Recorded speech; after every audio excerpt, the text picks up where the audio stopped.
পশ্চিমবঙ্গ সরকারি কর্মচারীদের জন্য আসতে চলেছে একটি বিশাল সুখবর। কারণ কেন? তাদের ডিএ কিন্তু এই বছরই বাড়তে পারে, যার পরিমাণ 10% থেকে 15% বা তার বেশিও হতে পারে। এবং তাদের যে পেন্ডিং ডিএ পাওয়ার কথা ছিল, আশা করি এই ডাবল ইঞ্জিনের সরকার সেই দিকেও কাজ করবে।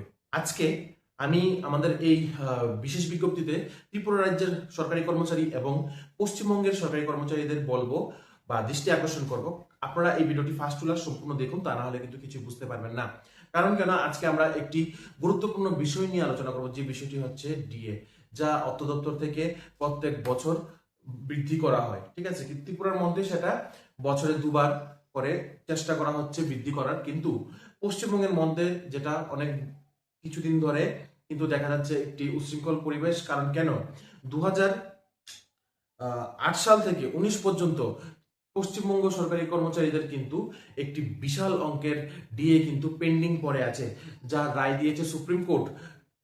এই সুপ্রিম কোর্টের রায়ে বলে দিয়েছে যে পশ্চিমবঙ্গের যারা সরকারি কর্মচারী আছে তাদেরকে কিন্তু এই পেন্ডিং ডিএ দিতে হবে।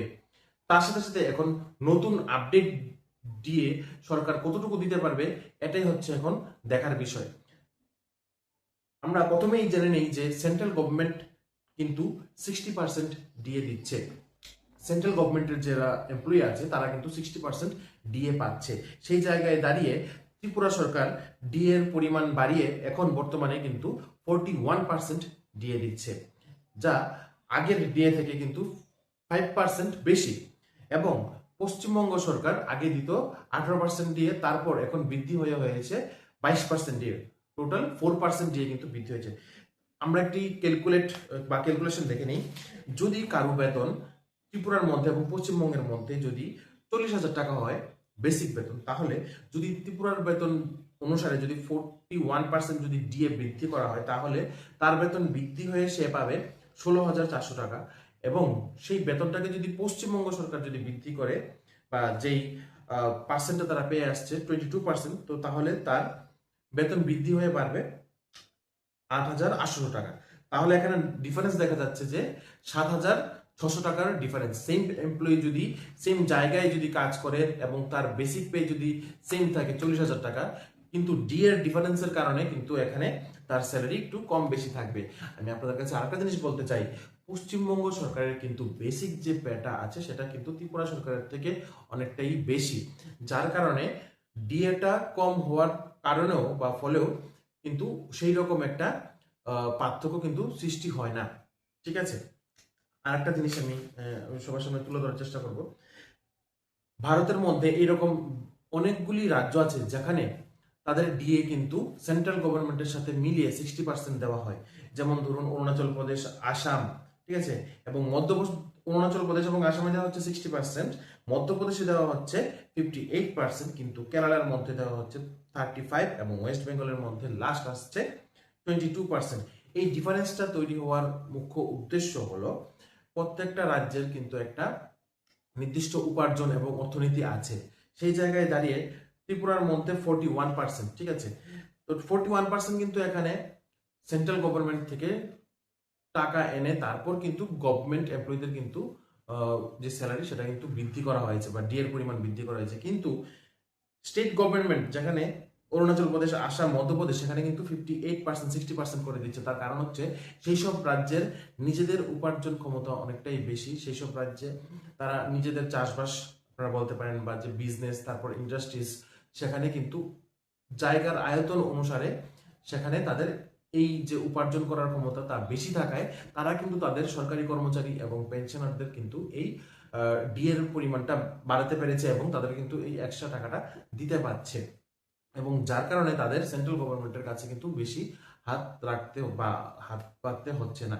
কিন্তু সেই জায়গায় দাঁড়িয়ে ত্রিপুরার মধ্যে কিন্তু সেই রকম কোনো ইন্ডাস্ট্রিজ বা চাষাবাদ নেই। শুধুমাত্র ফলের বিজনেস কিছু চলছে, আনারস, কাঁঠাল, তার সাথে সাথে ব্যাম্বু মিশন, যার মানে বাঁশবেতের যে কাজগুলি হচ্ছে, কিন্তু এইগুলি কিন্তু এনাফ না।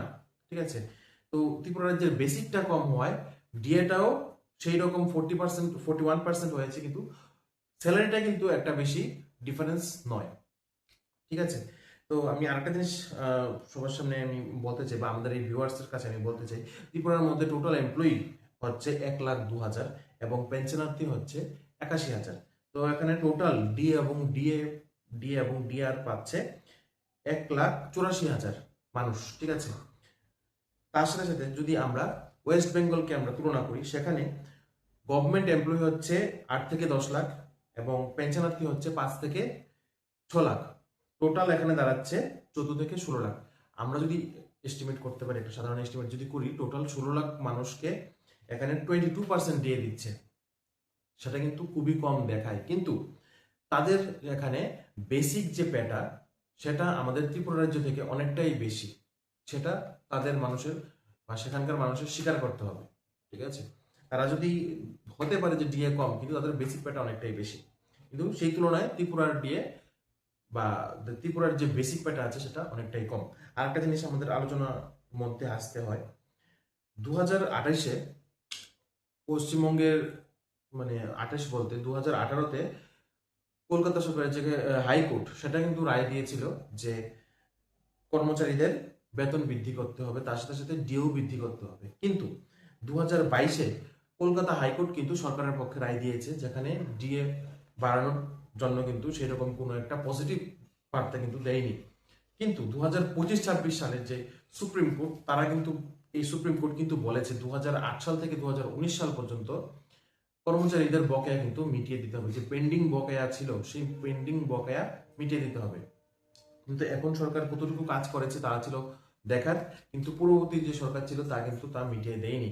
এখন এটাই হলো, পশ্চিমবঙ্গে এখন বিজেপি সরকার এসেছে, এখন ডাবল ইঞ্জিন সরকার হয়েছে। আশা করি পেন্ডিং ডিএটা মিটিয়ে দেবে। আর যদি পেন্ডিং ডিএ যদি নাও মিটিয়ে দিতে পারে, যে বর্তমান ডিএর পার্সেন্টেজটা আছে সেই পার্সেন্টেজটাকে তারা বাড়িয়ে দেবে, ঠিক আছে। 22% থেকে বেড়ে 35 বা 40 এরকম যাওয়ার চান্সেসটা কিন্তু অনেকটাই বেশি। তাই আমি আপনাদের জন্য কিন্তু স্পেশালি বলেছিলাম, যারা আপনারা পশ্চিমবঙ্গের গভর্নমেন্ট এমপ্লয়িরা আছেন, আপনাদের জন্য কিন্তু এই ভিডিওটা অনেকটাই ইম্পর্টেন্ট। কারণ কেন, আজকে আমরা এই ভিডিওর মধ্যে তুলনা করেছি ত্রিপুরা এবং পশ্চিমবঙ্গ, ঠিক আছে। এবং পশ্চিমবঙ্গের মধ্যে কিন্তু আরেকটা জিনিস আমি বলতে চাই, সেখানে উৎপাদন ক্ষমতাও বেশি, ঠিক আছে। চাষাবাদ বলুন, ইন্ডাস্ট্রিজ বলুন, অনেক অনেক অনেক ত্রিপুরা থেকে কয়েকশো গুণ বেশি। তার সাথে সাথে আরেকটা জিনিস পশ্চিমবঙ্গে বেশি, সেটা হচ্ছে জনসংখ্যা। জনসংখ্যার তুলনায় কিন্তু সেগুলি খুবই কম হয়ে যাচ্ছে, ঠিক আছে। পশ্চিমবঙ্গ ত্রিপুরা রাজ্যের, মানে ত্রিপুরা রাজ্যের নয়, ভারতের একটি ইন্ডাস্ট্রিয়াল স্টেট হওয়ার কারণে সেখানে কিন্তু সেই পরিমাণ টাকা আসার বা রেভিনিউ জেনারেট করার কিন্তু সিস্টেম আছে, কিন্তু সেগুলিকে ভালোভাবে কাজে লাগিয়ে কিন্তু ডিএটা বৃদ্ধি করা, সেটা কিন্তু সম্ভব হয়ে ওঠেনি পশ্চিমবঙ্গ সরকারের। এবং এই 16 লাখ মানুষের পেন্ডিং ডিএ মেটাতে কিন্তু পশ্চিমবঙ্গ সরকারের কয়েকশো লাখ কোটি কিন্তু টাকা ধার নিতে হবে বা ঋণ নিতে হবে সেন্ট্রাল গভর্নমেন্ট থেকে। তো যা একটা চ্যালেঞ্জিং এর বিষয় হয়ে দাঁড়াতে পারে। এখন এটাই দেখার বিষয়, পশ্চিমবঙ্গ সরকার কিভাবে তাদের গভর্নমেন্ট এমপ্লয়িকে কন্ট্রোল করে। আশা করি যেহেতু এখন ডাবল ইঞ্জিনের সরকার, তারা চেষ্টা করবে যে পশ্চিমবঙ্গের যে গভর্নমেন্ট এমপ্লয়িরা আছে তাদেরকে সব দেনা পাওনা মিটিয়ে দিতে, তার সাথে সাথে ডিএটাও বৃদ্ধি করা। এখন যদি পেন্ডিং ডিএ দিয়ে দেয়, তাহলে কিন্তু তাদের পাওনাটা অনেকটাই মিটে যাবে। এখন আসছে একটা গুরুত্বপূর্ণ বিষয়, ত্রিপুরা সরকারি কর্মচারীদেরকে নিয়ে। ত্রিপুরা সরকারি কর্মচারীদের ধরে রাখতে পারেন আপনারা, আগামী 6 মাস বা 7-8 মাসের মধ্যে, নভেম্বর ডিসেম্বরের মধ্যে আপনাদের ডিএ কিন্তু আবার বৃদ্ধি পেতে পারে। কারণ কেন, এখন বর্তমানে যে পরিস্থিতি হয়ে আছে, পেট্রোলের দাম প্রায় 4 টাকার বেশি, পেট্রোল, ডিজেল, তারপর সিএনজি গ্যাস, প্রতিটা ক্ষেত্রে কিন্তু মূল্য বৃদ্ধি পাচ্ছে, যা আগামী 1-2 মাসের মধ্যে আরো বৃদ্ধি পেতে পারে, 10 টাকা 15 টাকা কিন্তু চলে যেতে পারে। তাই সেই জায়গায় দাঁড়িয়ে আশা করি ত্রিপুরা সরকার একটি ভালো পদক্ষেপ নেবে এবং ত্রিপুরা সরকারি কর্মচারীদের জন্য 10-12% ডিএ আশা করি ডিক্লেয়ার করবে এই বছরই। কারণ কেন, 28-এ হচ্ছে ভোট, এবং সেই ভোটের আগে এই যে মার্কেটের যে ডিফারেন্স, তারপর এই মূল্য বৃদ্ধি, তার সাথে কম্প্যারিজন প্লাস ত্রিপুরাকে চালানোর জন্য কর্মচারীদেরকে এই স্টেপটা নেবে। তো আমরা এই আশা রেখে আজকের এই ভিডিওটা এখানেই শেষ করছি। আশা করছি আপনারা যারা আমাদের এই ভিডিওটা দেখেছেন পশ্চিমবঙ্গ থেকে অথবা ত্রিপুরা থেকে, আপনার কাছে ভালো লাগবে। এবং যদি ভালো লাগে থাকে, আমাদের ইউটিউব চ্যানেলকে এখনই সাবস্ক্রাইব করুন এবং নিচে বেল আইকন প্রেস করুন। এবং পশ্চিমবঙ্গ অথবা ত্রিপুরা যখনই আপনাদের ডিএ বৃদ্ধি করবে আপনাদের সরকার, আপনারা কিন্তু সবার প্রথমে আমাদের ইউটিউব চ্যানেলে পাবেন, এটা আমি গ্যারান্টি দিয়ে বলছি। যখনই আপনাদের ডিএ হাইক বা বৃদ্ধি পাবে, আপনারা কিন্তু আমাদের ইউটিউব চ্যানেলে পাবেন। তাহলে আজকে জন্য এতটুকুই। আপনারা সবাই ভালো থাকুন, সুস্থ থাকুন এবং নতুন জব নোটিফিকেশনের জন্য আমাদের ইউটিউব চ্যানেলকে এখনই সাবস্ক্রাইব করে রাখুন।